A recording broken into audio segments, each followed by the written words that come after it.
Fala galera, sejam todos bem-vindos aqui à rede social do Futebol Lance Voz do Esporte, no ar mais uma edição do podcast A Rodada, sempre repercutindo os últimos resultados do Campeonato Brasileiro, já fazendo um diagnóstico, uma projeção dos próximos jogos e também sempre com um grande convidado. Podcast A Rodada do Futebol Lance Voz do Esporte, você já sabe, em nome de Galera Bet, sua melhor aposta, já as odds para você dos próximos jogos do Campeonato Brasileiro, para você fazer aquela aposta, vai lá, entra no site do Galera Bet, rápido cadastro e você já está apto a fazer a sua aposta esportiva. É a primeira vez no site do Galera Bet, então vai lá, você vai ganhar R$50 grátis em bônus na primeira aposta esportiva no site do Galera Bet, tá certo? Já as odds pra você, e hoje pra me ajudar num papo muito bacana, e vai ser uma conversa de amigos aqui, a gente vai aqui falar de futebol, falar de leitura de jogo, porque é um grande treinador o nosso convidado, e para um grande treinador, um grande entrevistado, um grande repórter.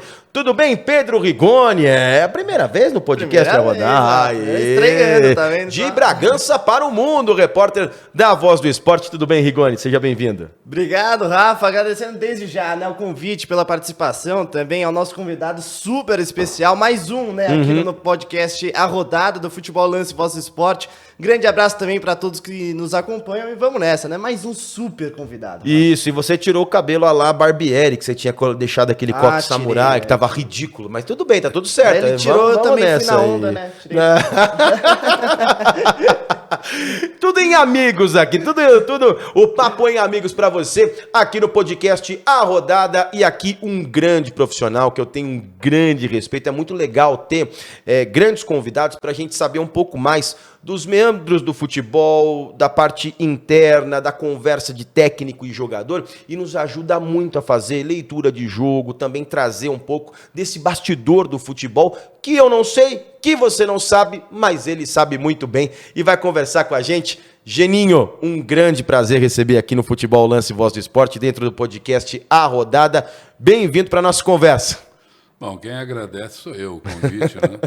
Poder participar com vocês, bater papo sobre futebol, que é uma coisa que eu adoro.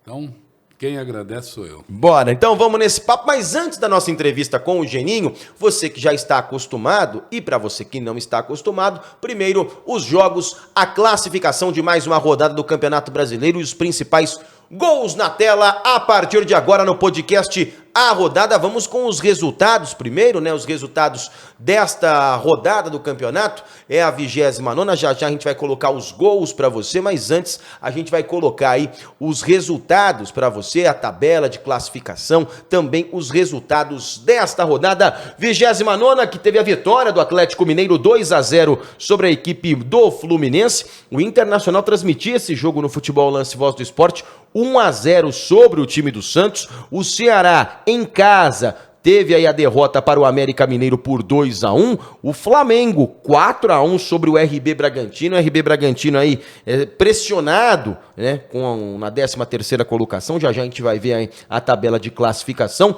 O Goiás perdeu em casa para o Fortaleza do Vojvoda, tendo uma grande recuperação neste retorno do Campeonato Brasileiro. Avaí 1, Atlético Goianiense 2. Atlético Paranaense 2-0 no Juventude. E também o Futebol Lance Voz do Esporte transmitiu a vitória do Corinthians 2-0 sobre o Cuiabá. Você vai acompanhar já aqui o jogo entre Botafogo e Palmeiras no Futebol Lance Voz do Esporte, e a partida entre São Paulo e Coritiba por conta da decisão da Sul-Americana nesta rodada foi para o dia 20 de outubro. Vamos lá com a classificação agora.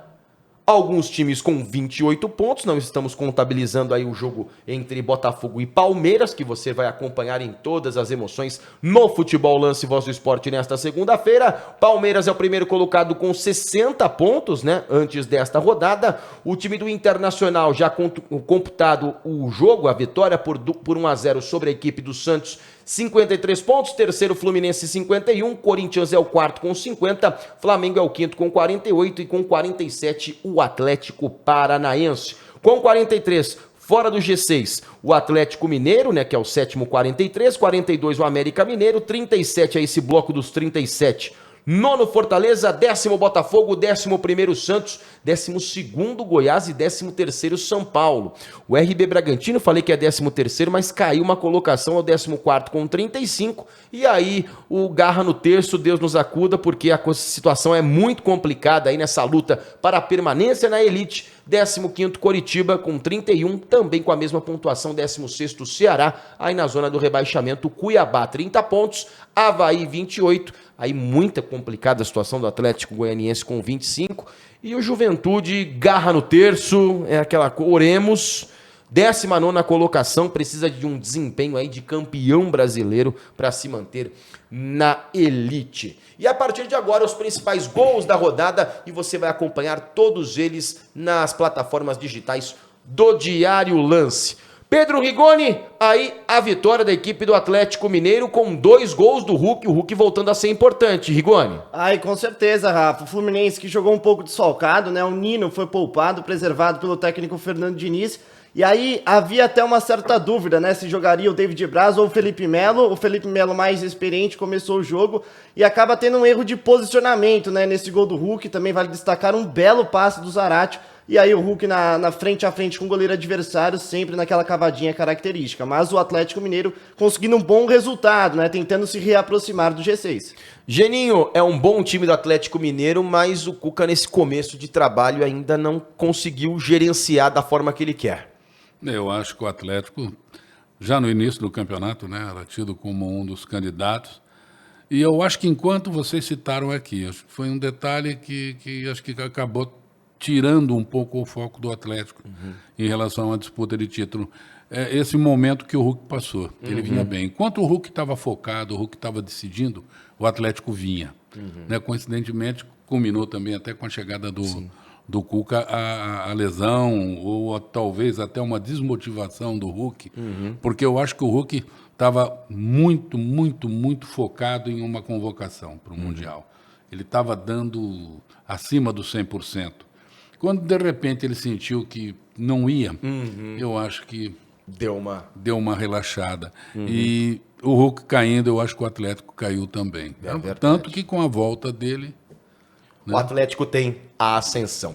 Vamos para os gols agora da vitória do Flamengo sobre a equipe do RB Bragantino também. Outro que está na mesma situação do Hulk também, né? O Gabigol, nesse lançamento do Arrascaeta, o Gabigol faz essa batida cruzada, bonita. O RB Bragantino ainda chega ao empate, né, Rigoni?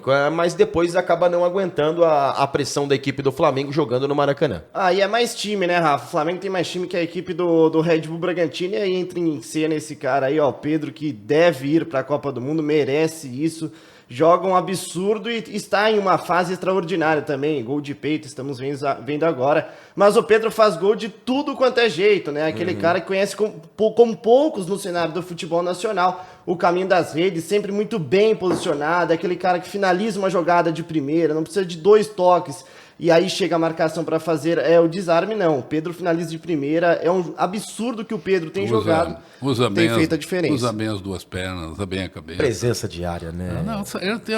Eu conheço ele, é um jogador definidor e ao mesmo tempo técnico. Exatamente. Ele joga, ele vem, você pode ver que ele sai da área, ele serve, às vezes o Gabigol, ele serve o Arrascaeta. Não é aquele definidor que só fica ali dentro e de repente é o homem só da última bola, não.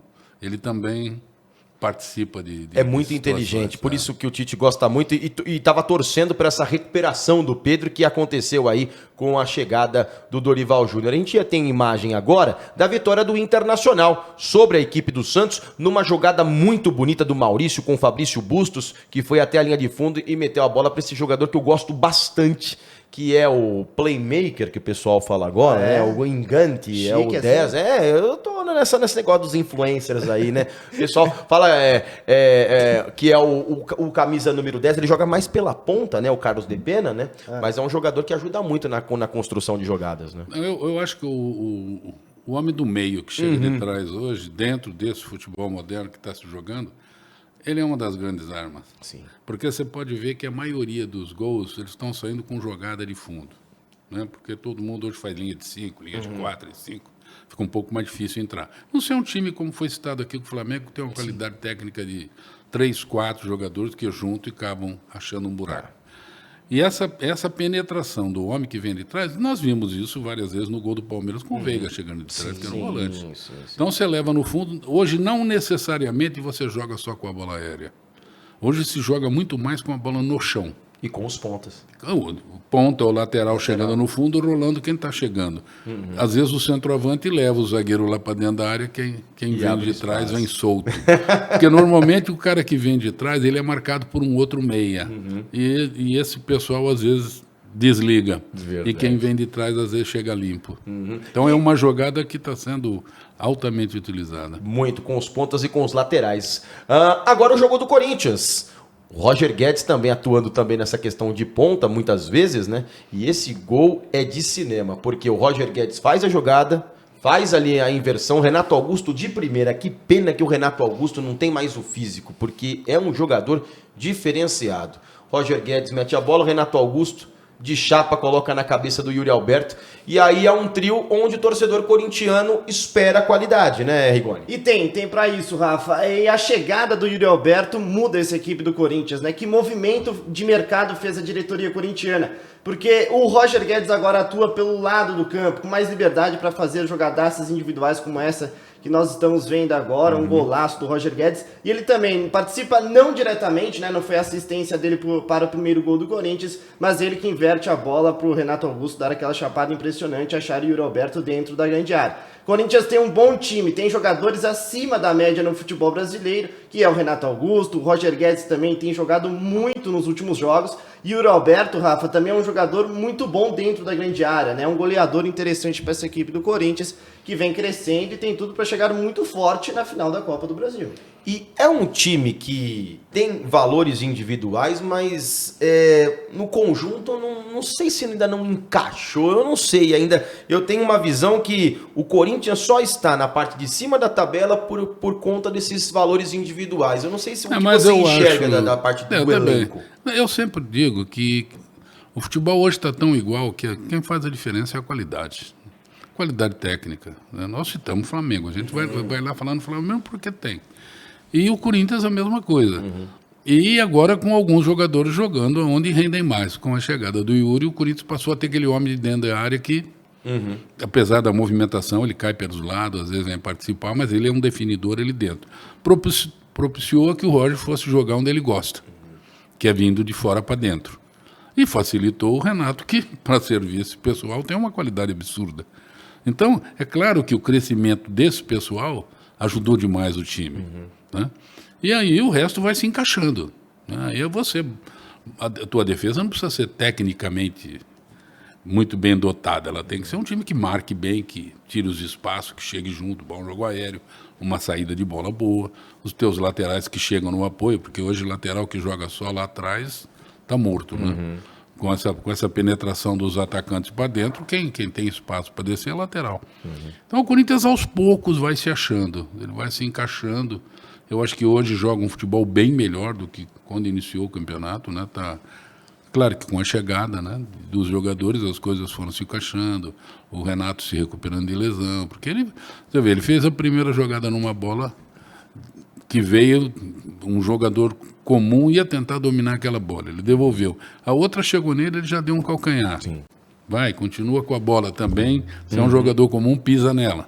Aí pisa, já tem 3 para tomar. Exato. Então, essas coisas fazem diferença. A qualidade faz diferença. Tá? Às vezes, uma jogada de um jogador de qualidade define o jogo. Sim, exatamente.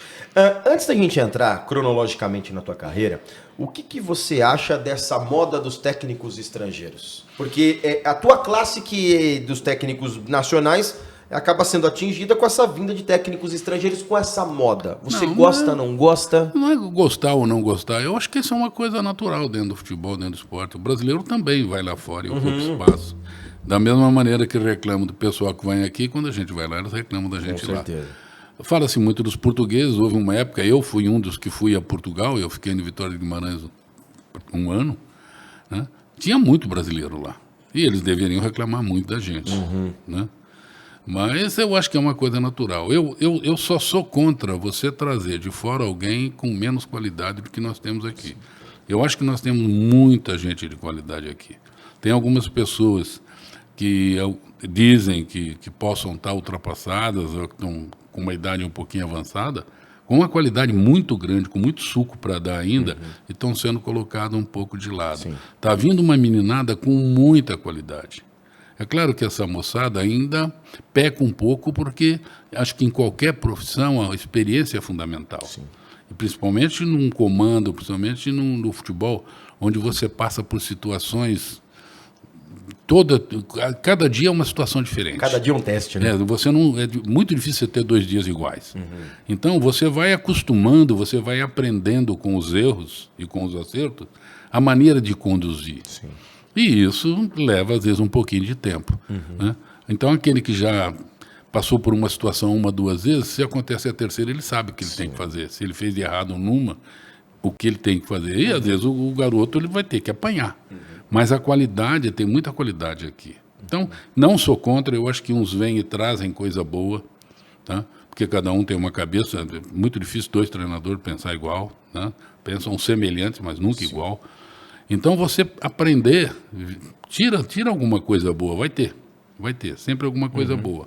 Agora, eu sou contra o que vem com qualidade inferior ao nosso. Então, ele não vai nos ensinar nada, ele não vai trazer nada positivo aqui, ele vai ter os mesmos resultados que um brasileiro teria, tanto que nós vimos vários e vários estrangeiros chegarem aqui e ficar um período e ir embora. Tá? E, às vezes, esse pessoal vem, e aí é uma chiadeira muito grande, eles vêm ganhando bem mais do que se paga para um treinador nacional. E, às vezes, o resultado... no mínimo é igual.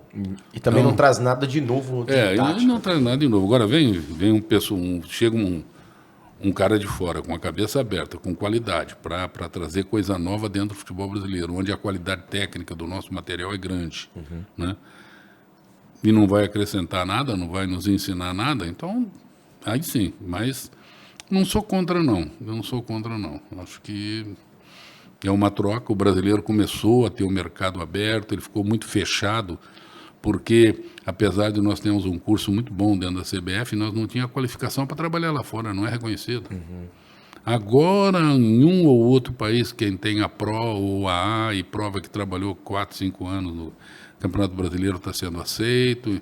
Em alguns países da Ásia, a abertura é um pouco maior, e aí é um mercado muito grande, tem muito brasileiro.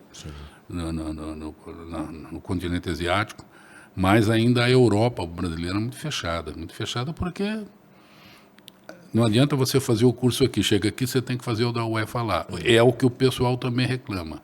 Por que eles vêm da UEFA aqui e o de lá para cá é aceito, daqui para lá não? Tem que haver uma reciprocidade. Exatamente. Mas aí a gente não tem uma mão forte dentro da CBF que poderia ir para cima da Conmebol e exigir que houvesse a reciprocidade, né? Muita coisa ainda precisa melhorar, né?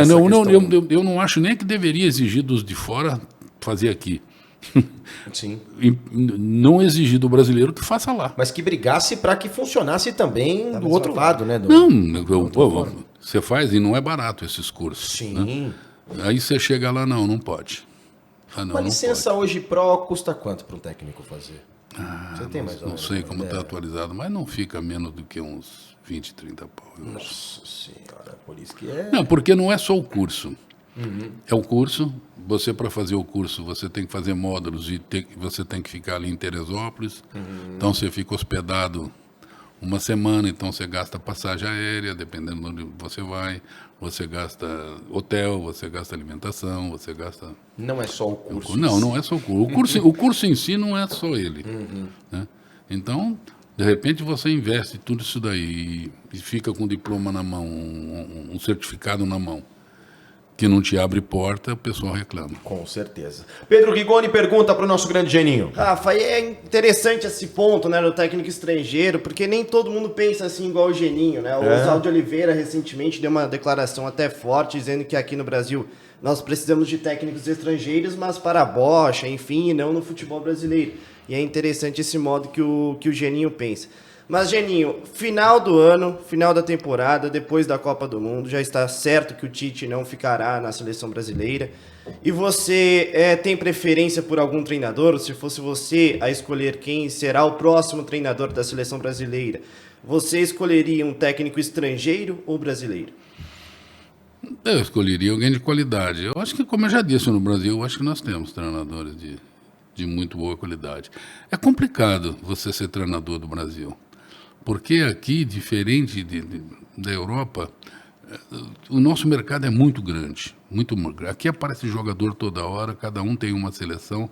Se você for falar com 10 pessoas, dificilmente você vai ter a mesma seleção. Sempre tem 2 ou 3 divergentes.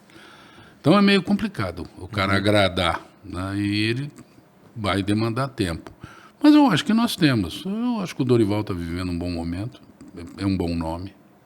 O Cuca, eu acho que voltou pensando de repente numa chance de seleção, mas não está tendo uma abertura tão grande. Eu acho que hoje o Mano voltou bem, já esteve por ali, está fazendo uma boa campanha. Eu acho que nós temos bons treinadores aqui. O Diniz seria não sei se o Diniz estaria já pronto para a seleção nesse momento. Eu acho que o Diniz ainda oscilou um pouco. Eu acho ele tem uma cabeça boa, o Diniz pensa o futebol um pouco diferente da maioria do pessoal. Ele tem a maneira dele, tá? Apesar de se adequou, né? Esse ano ele se adequou um pouco mais a algumas coisas, mas eu acho que ele tem totais condições de talvez num futuro assumir uma seleção. Eu acho que ele tem qualidade para isso. Não sei se seria esse o momento do Diniz, não sei se seria esse, opinião minha. Sou amigo dele, tá? Mas eu tenho que emitir a minha opinião. Eu acho que se você vai trazer alguém de fora, tem que ser alguém muito bom. Muito bom. Eu acho que a CBF tem condição de bancar um treinador muito bom. Então vai buscar alguém muito bom. Não vai trazer qualquer um que foi bem ali, foi bem aqui, foi bem num time, não. Vai trazer um cara que já provou, já está carimbado, que vai chegar aqui, vai ser aceito pela imprensa, vai ser aceito pelo torcedor e até pelos treinadores. Porque quando o cara é bom, ele tem respeito. Um exemplo, você traz o Guardiola aqui, ninguém vai reclamar. Nem os treinadores brasileiros talvez reclamem. Porque ele vai trazer alguma coisa nova. diferente. Você traz um Ancelotti que ganha tudo, ninguém vai reclamar. Sim. Né? Mesmo com a idade dele, que aqui para nós seria ultrapassado. Você vai aí no mercado europeu, você vê os treinadores na beira do campo, 70% deles, tudo de cabelo branco, todo mundo já hiper bem rodado, só que lá eles valorizam a experiência, eles valorizam tudo. Então eu acho que ou temos aqui dentro treinadores que podem começar um trabalho, se o Tite não quiser, até uma outra Copa, vão mais um período longo. Ou então vai se buscar alguém muito bom lá fora. Muito bom, não pode trazer lá de fora, aí que se fala do modismo, um meia-boca. Né? Porque o cara, a grande desvantagem do cara de fora é que ele não conhece o mercado. Ele vai ter que conhecer, ele vai ter que... Porque os daqui sabem quem estão... Nós estávamos falando do Pedro. O Pedro está vivendo um grande momento. Né? Quem vem de fora vai ter que, no começo, vir apalpando, ouvindo, vendo, para depois... O Nacional já ganha um tempo em relação a isso. Ele está vivendo isso aqui.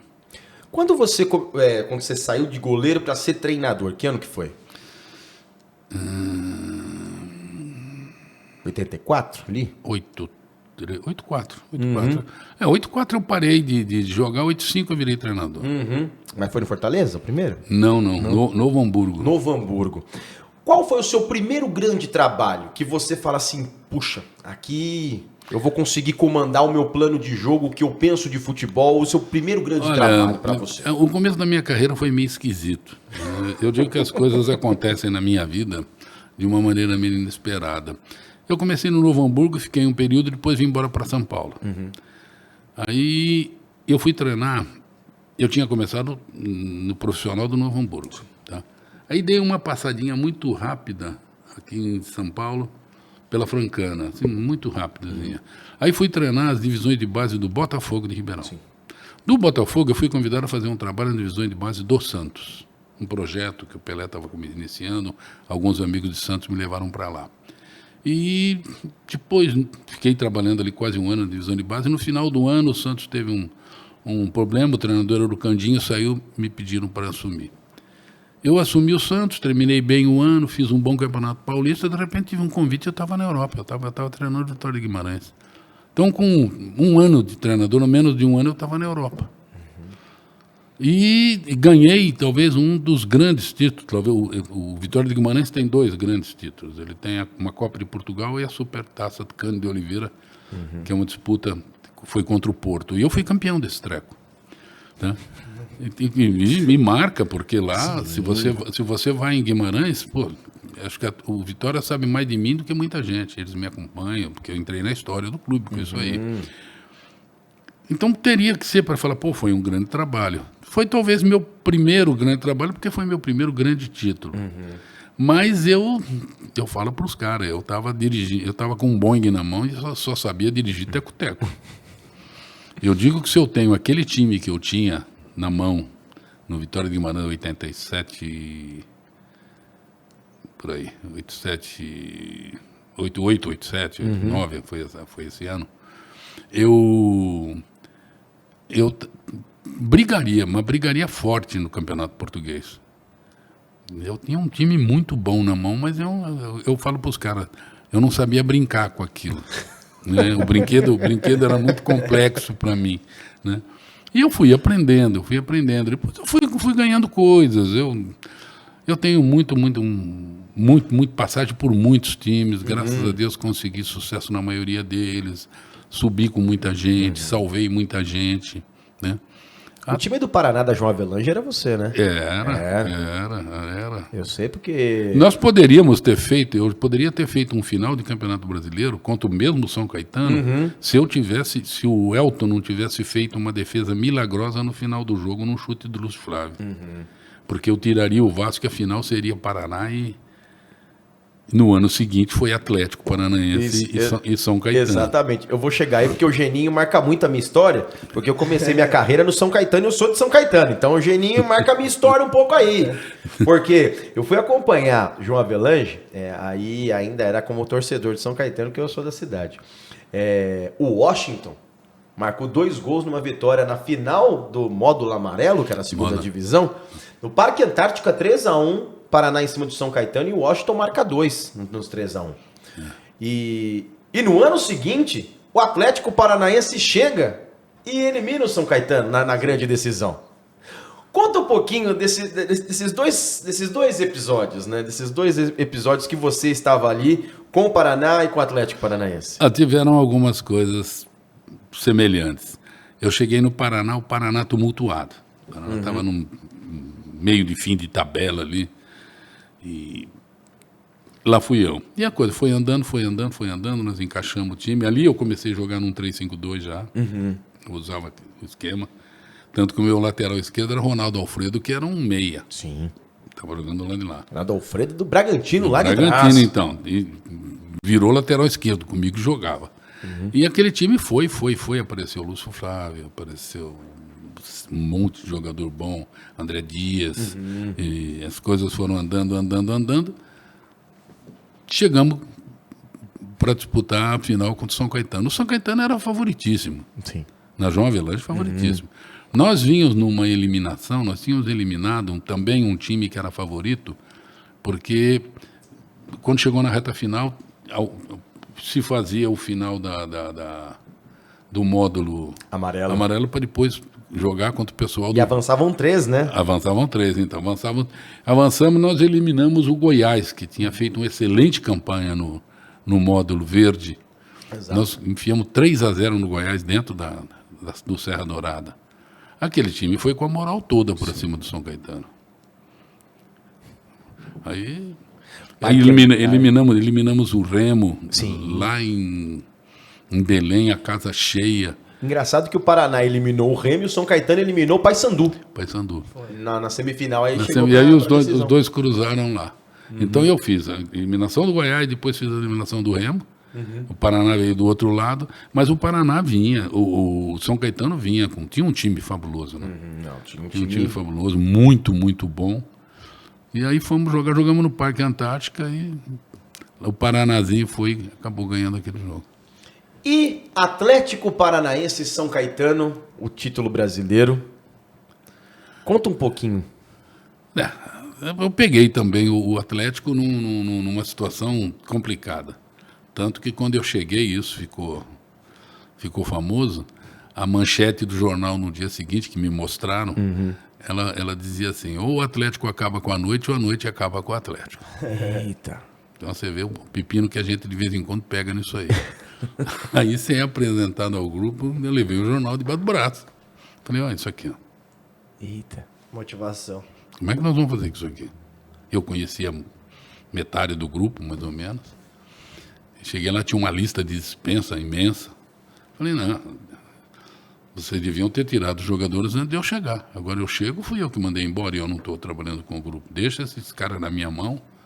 Se não funcionar, daqui a uns 15 dias a gente limpa. E nessa lista tinha gente campeã? Tinha metade do time.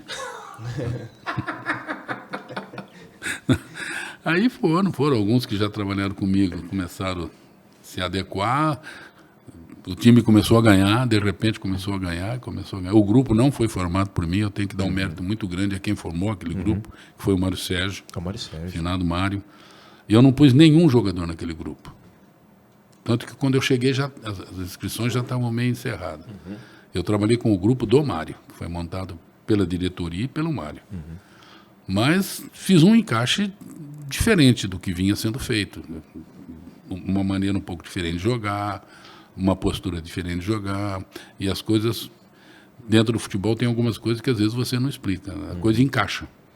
E quando encaixou aquele time, eu disse que aquele time, quando ele chegou naquela reta final, ele podia jogar contra qualquer um que ele não perderia. Aquele time entrava em campo na certeza que ia ganhar o jogo, dentro e fora. Kelly, Alex Mineiro, Kleberson. Você via o ambiente de vestiário daquele time, pré-jogo, assim, os caras tinham certeza que eles iam ganhar o jogo.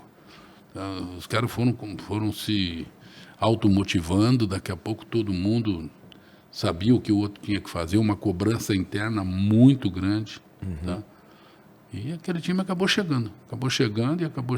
Nós tivemos um jogo que eu disse que foi praticamente decisivo. Até brinquei com eles quando nós íamos jogar. O primeiro jogo do mata-mata. Quando nós íamos jogar contra o São Paulo. São Paulo voando, São Paulo subindo, o Kaká na sua melhor fase. Um time fabuloso. E eu falei para eles, se vocês ganharem do São Paulo, pode comemorar que nós vamos ser campeões. Esse vai ser o nosso jogo. Aí ganhamos do São Paulo. Depois ganhamos do Fluminense, também tinha um time fabuloso. E lá veio o São Caetano, comendo os caras pelo lado. Sim. Aí quando chegou contra o São Caetano, uma final inesperada, né? São Caetano também com um time arrumadíssimo. Tinha eliminado o Atlético Mineiro Arrumadíssimo. na semifinal. Acho que eliminou, se não me engano, acho que Grêmio Atlético Mineiro. Grêmio Atlético Mineiro. Grêmio Atlético Mineiro. Então chegou voando. O primeiro jogo foi muito bom. O São Caetano saiu na frente. Foi muito bom. Mas é o que eu falei, eu conhecia bem o São Caetano, conhecia alguns jogadores do São Caetano, então as coisas acabaram se encaminhando bem. Aí talvez o segundo jogo tenha sido mais fácil que o primeiro. Porque no primeiro jogo, né, 4-2 no primeiro jogo, aí já ficou mais difícil para ter que correr atrás. Uma chuva, um dilúvio que caiu no Anacleto Campanella aquele dia, e com o Alex Mineiro iluminado. Não, o Alex não fez um grande campeonato. Sim, é verdade. Quem fez um grande campeonato foi o Kleber Pereira. Sim. Esse fazia gol, brincava de fazer gol. Né? Tinha o Kleberson muito bem no jogo. Aquele time é difícil você destacar um, mas no campeonato, quem se destacou muito fazendo gol, apesar que eu tinha naquele ataque ainda, tinha Elan no banco. Adalto, que era da região, no banco. Sim. Eu alternava Gabiru com Souza. Então, eu tinha algumas coisas muito boas naquele time. Era um grupo muito bom. E o Alex vinha lá, colaborando, fazendo um golzinho aqui. Quando chegou na reta final, o Alex estampou a fazer gol. Exatamente. Ele foi decisivo em todos os jogos da final. Ele fez gols em todos os jogos da final. Sobrava para ele. O goleiro largava, pé dele. Caixa. Não sei o quê, pé dele. Chutava, pegava no outro, gol dele. Então ele foi decisivo naquele. Tanto que o último gol, o Fabiano chutou, puf, pezinho do Alex Mineiro.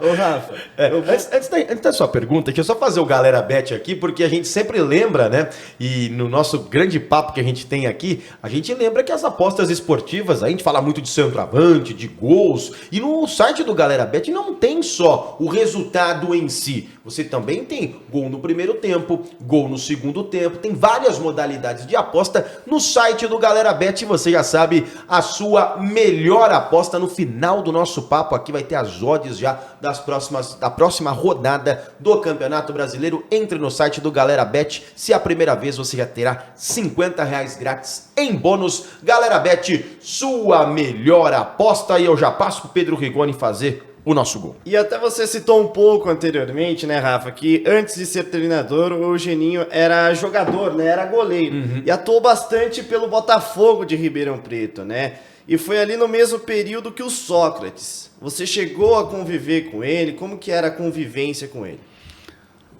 Na minha primeira passagem, não. Eu sou mais velho, mais velho que o Sócrates. Eu comecei nas divisões de base do Botafogo, fiquei no Botafogo um bom tempo, depois saí do Botafogo. Fiquei 4 anos no São Bento de Sorocaba. Aí, de repente, eu tive uma volta ao Botafogo. Aquele Botafogo que tinha Sócrates, Lorico, Zé Mário, Arlindo, aquela turma. Fizemos um belo campeonato brasileiro, um belo campeonato paulista. Aí eu encontrei o Sócrates. Mas eu era amigo do Sócrates da cidade. Nós frequentávamos o mesmo clube, né? Eu fazia direito, ele fazia medicina, a gente se encontrava muito em diretório acadêmico, aquelas coisinhas que tinha aquelas festinhas de final de semana. E eu já era amigo do Sócrates. Aí começamos a jogar junto. Jogamos no time junto. Ele era uma pessoa maravilhosa. A cabeça dele, os conceitos dele, o jeitão dele. Tá? O Sócrates, por exemplo, ele estudava, ele fazia plantão no hospital. Tinha uma padaria, um barzinho na esquina do hospital. Você queria encontrar o Sócrates, às vezes ele não, o plantão estava calmo, não tinha nada, você não encontrava ele lá. Ligava para algum amigo, vem aqui na padaria, vamos bater um papo. Esse era o Sócrates. Sócrates que soube viver a vida. Sim. Um amigão aberto, assim, amigo para toda hora, ajudou quem podia. Uma família maravilhosa, ainda me dou muito bem com os irmãos deles todos, né? Uma família que tem não sei quantos irmãos, bastante numerosa, mas todo mundo com um coração imenso. E o Sócrates era isso. O Sócrates foi jogar bola por jogar. Fazia medicina, numa boa. Daqui a pouco começou a jogar aquele jeito dele, era até meio displicente para jogar. Calcanhar, tapinha. Você pode ver que era difícil alguém pegar o Sócrates, porque quando o cara queria chegar, a bola não estava mais com ele não ficava com a bola, que é uma coisa que hoje o pessoal ainda poderia aprender. Você não precisa segurar a bola. Quando a bola estava chegando, ele já sabia onde ela tinha que ir. Então, quando o cara queria dar uma chegada nesse magrelo, ele tinha umas canelinhas fininhas, vamos pegar esse cara, né, que ele para. Mas não tinha jeito de pegar. Se pegasse, ia ser expulso porque a bola não estava com ele. A bola vinha, ele dava um tapa aqui, ele dava um tapa ali, ele segurava aqui. Né? Ele levou, numa época que foram para o Corinthians, ele deu sorte, foi um que jogava com a gente no Botafogo, com ele, Geraldão. Geraldão trombava até com um elefante. Aí metia a bola em cima do Geraldão, o Sócrates estava do lado, a bola sobrava, o Sócrates caixa. O Geraldão ia para a guerra. E sobrava para o Sócrates. E o Sócrates só executava. Mas foi uma maravilha trabalhar com ele. E conviver da amizade dele. Né? Diferenciado dentro e fora de campo. Né? Não, total. Uma cabeça... Estava na frente, né? Sim. Continuando em Corinthians. Estava falando em off aqui. E é claro que todo mundo deve perguntar para você do Corinthians de 2003, do Corinthians, da Libertadores da América. A gente falava em off aqui do poderio daquele time, né? Que ficou abreviado no River Plate. E você falava que acreditava, sim, que o time do Corinthians poderia, sim, ter avançado mais se não fosse alguns fatos do jogo de ida, também do jogo de volta. Fala um pouquinho do poderio que tinha aquele time, que já vinha de Campeonato Paulista, muito bem, e também tinha um poder que se passasse do River, iria longe, Geninho. Aquele time foi um time que foi praticamente montado naquele ano, né? Lembra? Quando ele tinha sido campeão, Parreira era o treinador, Parreira saíram vários jogadores, o David, que tinha sido um destaque. E aí nós montamos um time que acabou, como eu falo, o futebol é fundamental você ter encaixe. E naquele time deu encaixe. Alguns jogadores que não tinham ido bem em um ou outro lugar, tinham tido algumas boas passagens, chegaram no Corinthians e se acharam. Caso do Jorge Wagner, caso do Lee Edson. Sim. Tá? Vieram 2 jogadores do Botafogo de Ribeirão, Leandro, o Ratinho não tão bem, mas o Doni ajudou bastante. Sim. Então, Gil Vampeta, que era o Fábio Luciano, que é uma pessoa maravilhosa. Diferenciado do Fábio Luciano também. Fábio é uma pessoa que eu tenho um carinho, um respeito muito grande por ele. E aí alguns jogadores que já vinham, o Kleber de um lado, o Rogério, tinha Gil.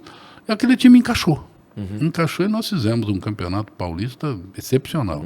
Tanto que nós chegamos na final, eliminamos o Palmeiras sobrando e fomos em cima do São Paulo sobrando. Foi campeão com... Aquele que dizem, né? Campeão com mérito. Sim. Não teve. E começamos uma Libertadores, onde nós fizemos a primeira fase, a melhor campanha de um time brasileiro, o Corinthians fez. Acho que nós passamos a primeira fase invicto. Né? E aí pegamos o River. E nós estávamos fazendo um jogo, lá, o primeiro jogo. Bem consciente. Consciente, faltavam 10 minutos e o River não chegava. Nós tivemos um desfalque que eu acho que foi fundamental para os acontecimentos. O Vampeta, na semana anterior a esse jogo da Libertadores, se machucou num jogo contra o Atlético Mineiro, acho que torceu o tornozelo. E o Vampeta era, com todo que se dizia do Vampeta, o Vampeta era aquele que coordenava muito o time, ele segurava muito, ele tinha um poder de liderança muito grande ali dentro. O Vampeta dentro do campo era completamente diferente do Vampeta fora. E aí chegou um certo momento, faltava 10 minutos, houve uma provocação racista do Alessandro em cima do Kleber. O Kleber saiu da esquerda e foi dar um pontapé do Alessandro lá do lado direito. Foi expulso o Kleber. Daí a pouco saiu uma falta, o Alessandro fez o gol. E no final, no desconto, outro gol do River. Aí viemos para cá com xingamento racista? Foi. Naquela época não tinha isso aí, mas o Kleber ficou descontrolado. E se tem o Vampeta segura o Kleber. E se segura o Kleber, nós ganhávamos o jogo. E aí era diferente, você traz no Pacaembu uma vantagem de 1-0. Sim. E aí viemos para cá e com outro acontecimento também, que eu tenho dito que crucificaram um rapaz por um erro que ele não teve. Do Roger Guerreiro teve aqui, ele falou muito sobre isso. Não, eu falei, se ainda alguém tiver, pega o lance, faz bem junto, assim, ampliado, você vai ver que o Roger nem chega no D'Alessandro, nem encosta no D'Alessandro. Eu falei para ele, chega, né? Um termo... Ou pega. Um normal dentro do futebol, você fala pega, você fala mata, você fala chega, é apenas diminuir o espaço, faz uma falta. Quando você fala pro cara mata, fazer uma falta. Chega, diminui o espaço. Né?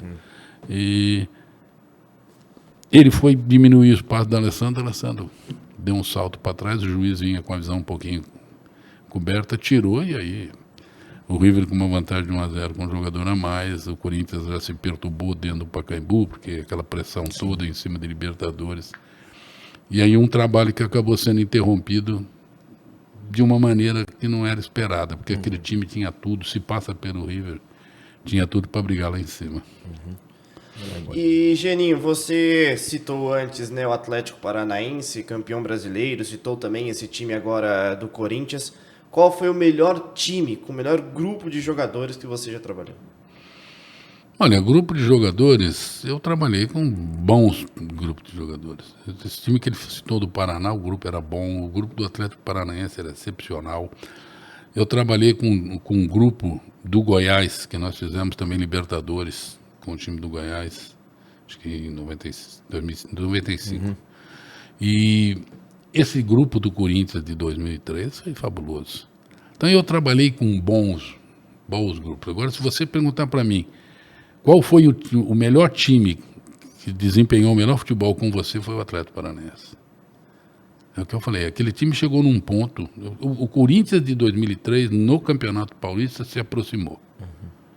Se aproximou, era um time encaixado, era um time que sabia o que tinha que fazer, fazia bem, executava bem, todo mundo já se conhecia, mas o time que mais se encaixou, o time que mais respondia e que te dava mais confiança de que você ia ganhar o jogo era o Atlético Paranaense. Agora, em termos de grupo, eu tive vários grupos muito bons na mão. E você chegou a trabalhar lá no mundo árabe, né? Você chegou a ter uma passagem por lá.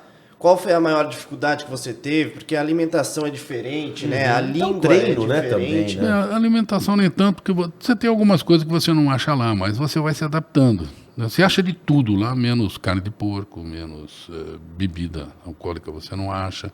Você tem que se adaptar aos costumes. Você vai para um outro país, você tem que se adaptar ao país, não é o país se adaptar a você. Mas não é muito difícil.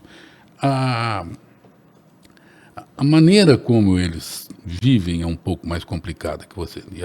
Essa é a adaptação maior que você tem que ter. Eles têm alguns costumes completamente diferentes do nosso, principalmente para a mulher. Mulher, agora não. Agora você vai, por exemplo, para os Emirados, não tem muita diferença. Você vai para o Catar, quem for agora na Copa, não vai ver muita diferença. Mas a Irã, Arábia Saudita, Iraque, era meio complicado as coisas, né? E a primeira vez que eu fui para a capital, fui para Riad, que é no meio do deserto, a polícia religiosa muito ativa. Eu tive uma participação muito boa lá. Eu ganhei praticamente tudo que eu disputei. Eu fui lá, eu ganhei a Copa do Príncipe, que seria um campeonato do Brasil, ganhei a Copa do Rei, que seria o campeonato brasileiro. Mas era difícil você esticar um pouco as coisas lá, porque essa primeira vez eu fui sozinho, fui sem ninguém, sem família, quer dizer, tinha os amigos que trabalhavam comigo. Na minha comissão nós éramos em 4 brasileiros. Ali você vai se adaptando, porque se fala inglês, né, com facilidade, mas a melhor maneira de você ter o respeito deles se entender é você começar a falar alguma coisa na língua deles. Então a primeira coisa que eu fiz lá, eu passei a mão no meu intérprete, peguei um papelzão, peguei todos os termos que a gente usa basicamente dentro do futebol. Pediu para ele traduzir. Falei para ele, traduz isso aqui. Você não faz nada lá o dia inteiro, fiquei decorando. Então eu, durante o jogo, às vezes no treinamento, eu não precisava nem dele muito, em termos de intérprete, né? Eu pedia para o jogador alguma orientação que a gente dava nos treinamentos. Eu me virei bem. Voltei a segunda vez. Segunda vez eu fui para Jeddah. Aí é outra cidade. Jeddah já é a outra cabeça, um pouco mais... Os costumes um pouquinho mais liberais. Aí já fui com família, levei a esposa. Foi mais fácil levar. Então, time muito bom, muito bom. Infelizmente não ganhei. Nessa minha segunda passagem não ganhei título. Mas foi bom. Quer dizer, você não soma nada no mundo árabe em termos de conhecimento. Você vai lá ensinar, né? Você não, praticamente, apesar de você, às vezes, encontrar alguns jogadores, no período que eu tive lá, minha primeira passagem, o Guardiola era zagueiro de um time do Catar. Então, só um exemplo do nível de jogador que às vezes vão para lá. Porque eles têm dinheiro, eles vão e pegam. Né? Mas esses jogadores ficam meio perdidos no meio do jogador saudita. Porque o jogador saudita agora, eles vêm evoluindo, você vai ver as seleções... A partir do momento que o mercado começou a se abrir muito, começaram a ir vários treinadores estrangeiros e estrangeiros bons para lá também, e eles começaram a melhorar um pouco a sua qualidade, eles começaram, a partir do momento que a FIFA começou a botar um olho um pouco mais forte, exigir algumas coisas, um profissionalismo melhor dos campeonatos deles, as coisas começaram a melhorar. E aí os treinamentos, o jogador começou a se empenhar melhor, começou a tirar aquilo que ele poderia tirar dele de uma maneira mais profissional. Porque era aquilo que você falou, era difícil você fazer o árabe treinar. Ele queria treinar só com bola. Qualquer coisa que você fazia que não tinha bola, ele arrumava uma desculpa, já não fazia muito,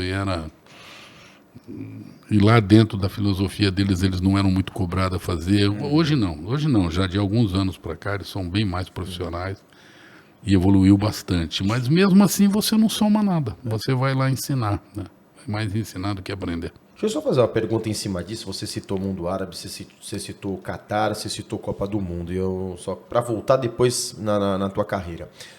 O Tite chega para essa Copa do Mundo, para você, muito mais preparado do que como foi na Copa da Rússia. E esses jogadores, esse plano de jogo que o Tite está fazendo agora, com várias alternativas, né? Inclusive está até muito didático o Tite, com essas mudanças assim para o grande público, né? Você acredita qual é a porcentagem da seleção brasileira, como chega essa seleção brasileira e o trabalho do Tite nessa parte final agora? Eu acho que com certeza o Tite chega mais preparado, né? É o que eu falo. a experiência você vai ganhando, né?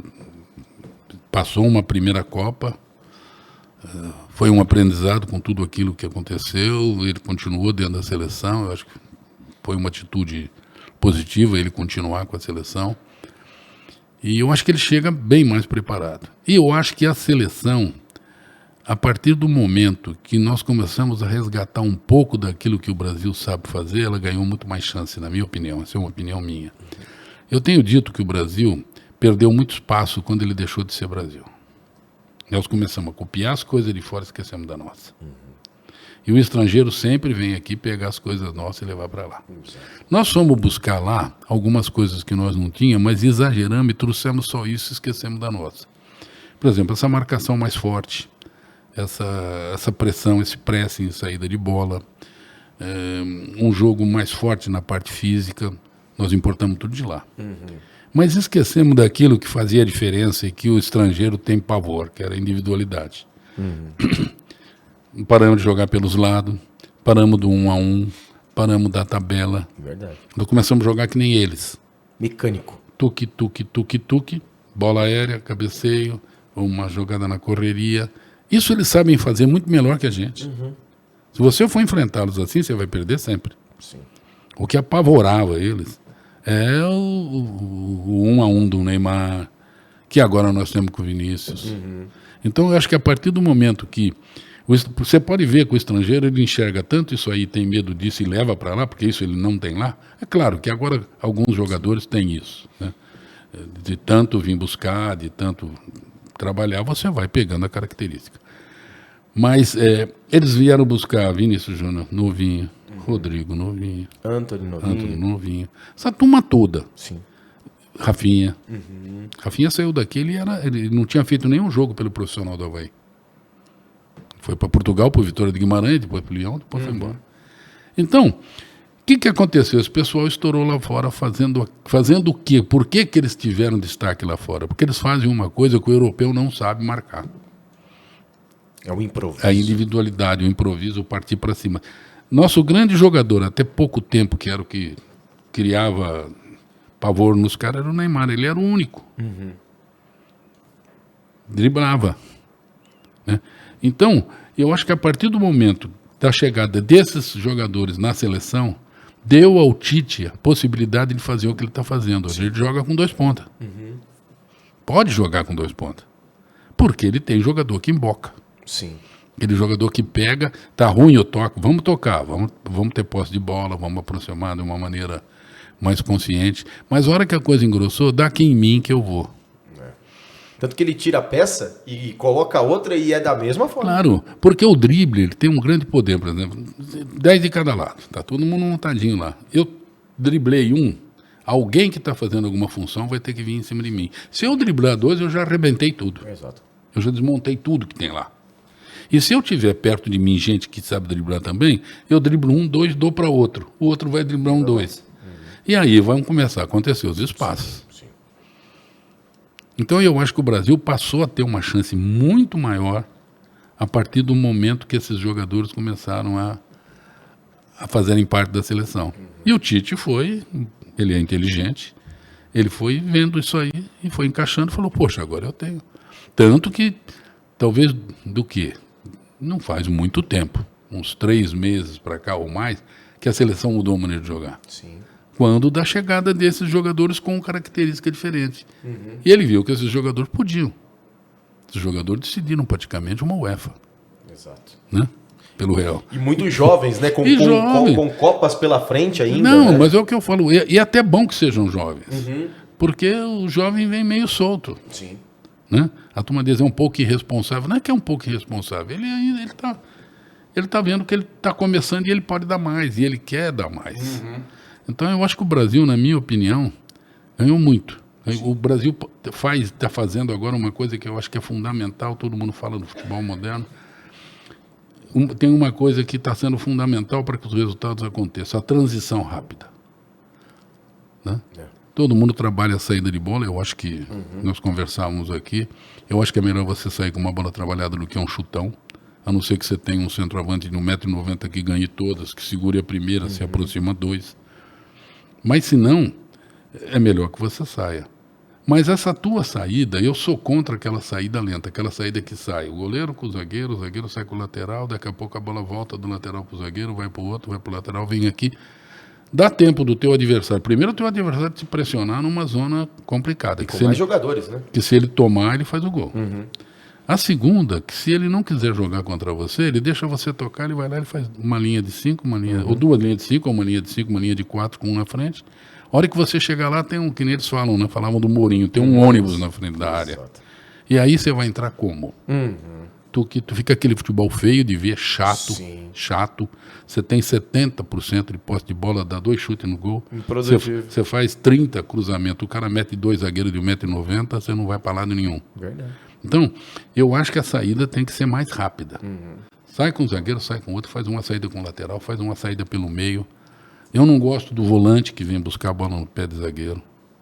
Então, os 2 zagueiros têm que saber jogar. Sim. Vem mais um de lá. Esse volante tem que jogar nas costas do cara que está apertando o zagueiro. Para que se eu sair, eu já quebrei uma linha. Tem uma alternativa.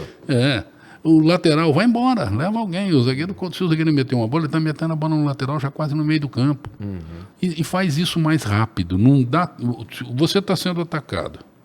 Você pegou a bola, não dá tempo do outro voltar. Se você der tempo do outro voltar, ele vai fazer 2 linhas lá atrás. Né? É a mesma coisa, eu estou atacando e eu quero, aperta. Por que esse pressing? Que é para dar tempo de você se recompor. Se você não dá esse tempo, você joga no espaço. E a nossa seleção está fazendo isso. Ela está fazendo uma transição mais rápida. Tem jogadores com rapidez, o Neymar vem jogar no meio. Tem uma baita de uma mobilidade. Né? E esse pessoal na frente mexendo. Então eu acho que nós passamos a ter uma chance bem maior do que aquela que nós tínhamos, talvez no início do ano, nós estamos tendo agora. O papo tá tão bom que já correu o tempo, tem quase 1 hora de papo.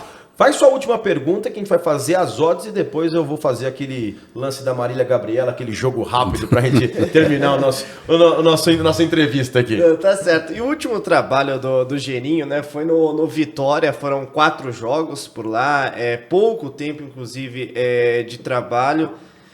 Emendando uma pergunta na outra. A primeira, você se sentiu injustiçado ao ser demitido? E a outra, logo depois dessa sua demissão, você chegou a falar que iria pensar o que iria decidir da sua vida, enfim. Já tem uma decisão? Teremos Geninho no cenário nacional ou vai parar?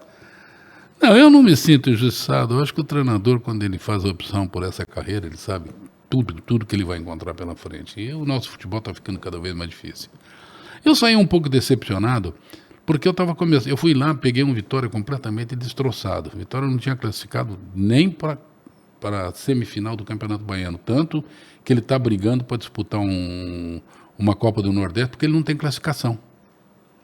Ele ficou em 3º lugar. Ele ficou em 3º lugar, não, ele não disputou nem a fase final.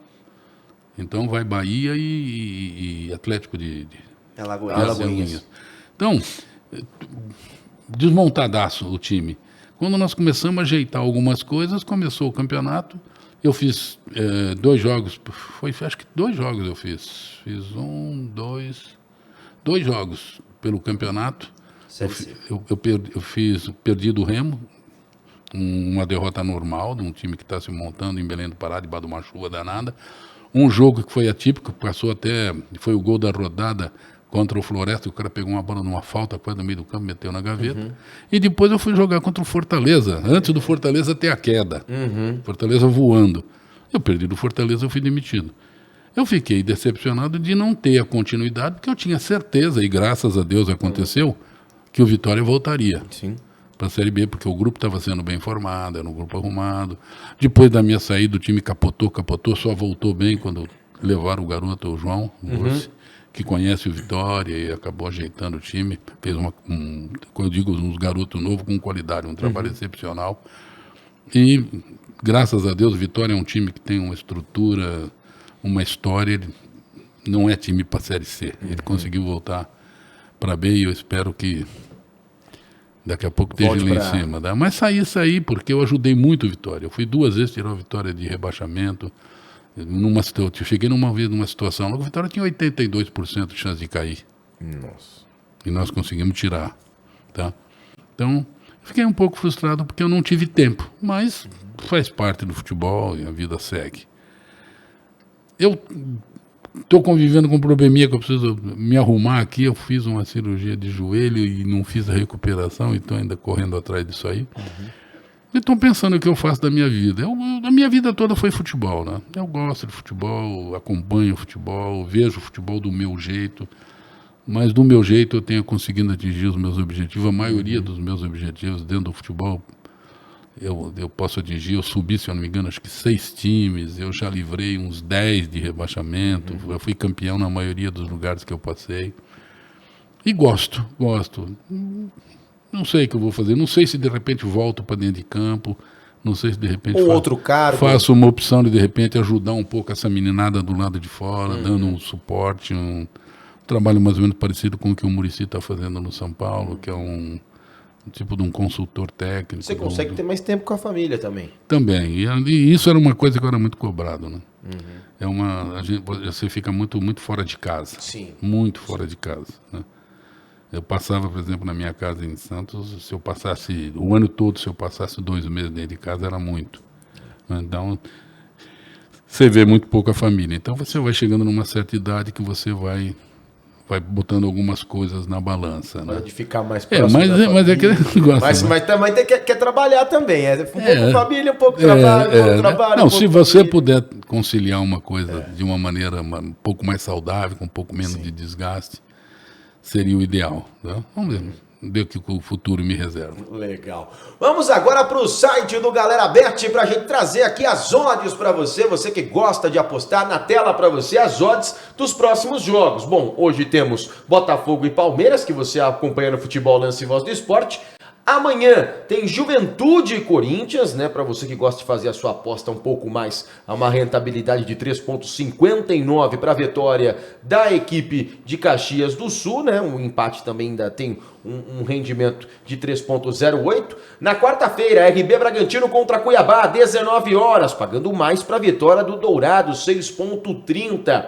Ceará e Goiás, 19 horas, também um rendimento de 6,60. Se você quiser fazer a sua aposta na equipe esmeraldina, na equipe do Goiás. Também 19 horas, Atlético Goianiense e Fluminense. As odds bem equilibradas ali, um pouquinho mais para o triunfo do Dragão do Centro-Oeste, 3,29. E relembrando que as odds são dinâmicas, elas vão mudando ao decorrer aí do que acontece no treinamento dos times, jogadores que vão ficar fora, que vão retornar aí de contusão. As odds são dinâmicas. Atlético Paranaense e Fortaleza, 19h30 da quarta-feira. Um pouco mais para o triunfo do Fortaleza, 3,74. Flamengo e Internacional. Olha, Internacional 6 cravado, hein? É uma ótima pra aposta aí, é o mano. vice-líder do brasileiro.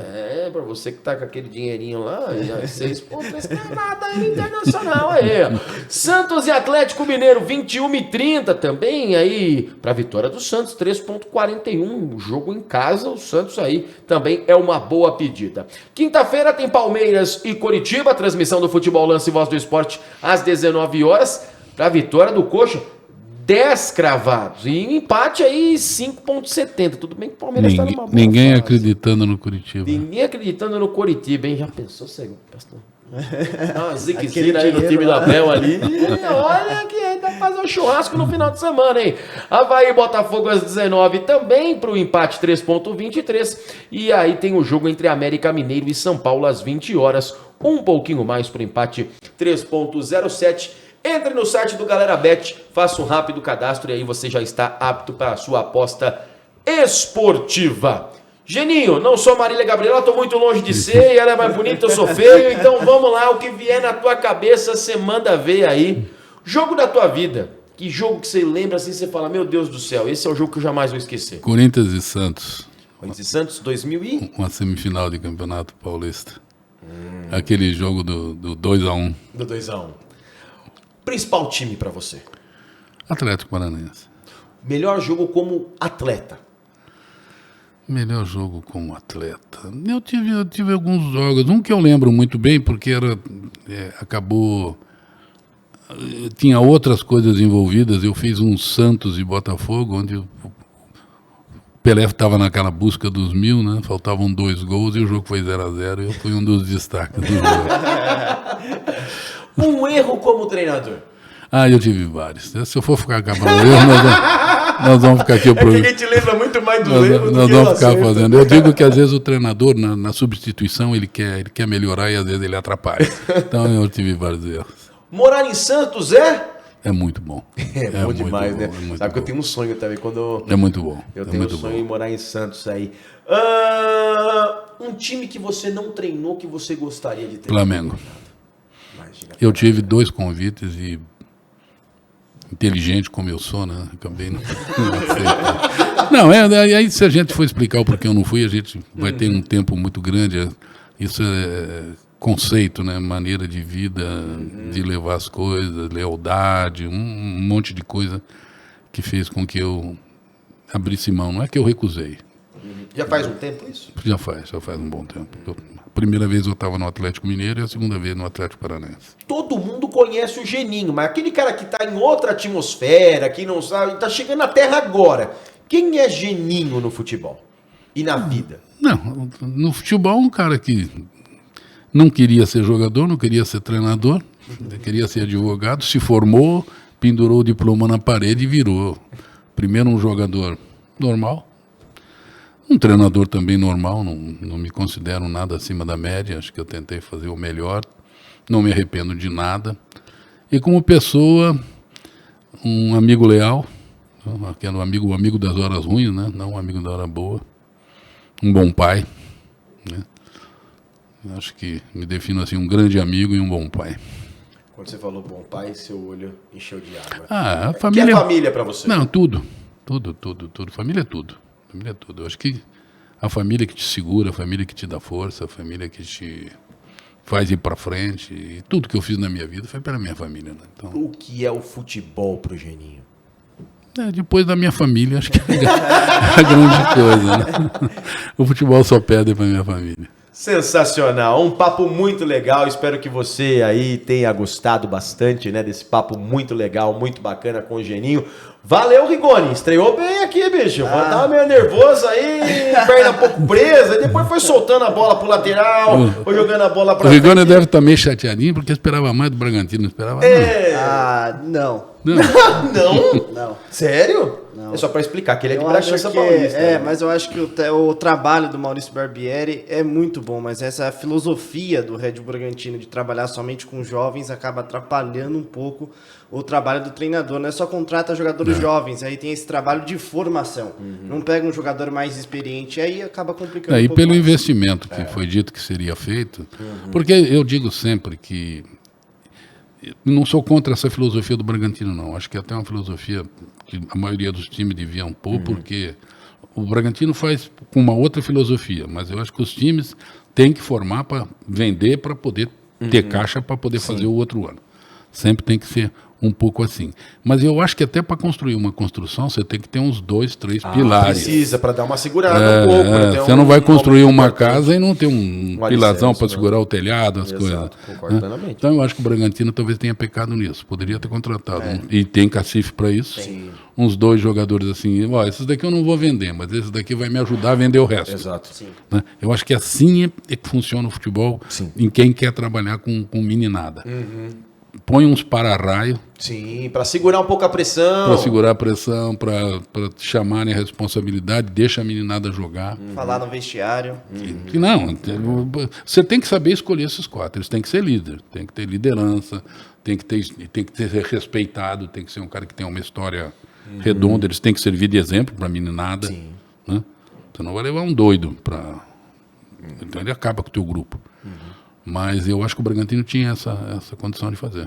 Tinha condição de fazer. Rigoni, pra quem não sabe, quando ele não está com o microfone na mão, ele é aquele touro louco da Silva que fica ali na beirada do campo, ali, aquele mascote ali, mas ele não fala sobre isso. Ó, se eu tentasse aquelas danças que ele Pelo faz amor lá, de Deus, o cara dá pelo mortal amor- com aquele negócio. Não sei como é que ele consegue fazer isso. Rigoni, grande abraço, né? E o César é o leão, né? O nosso chefe é o leão, É o que leão. fica ali, né? Literalmente, né? Literalmente. Senão daqui a pouco meu celular toca aqui, eu tô demitido.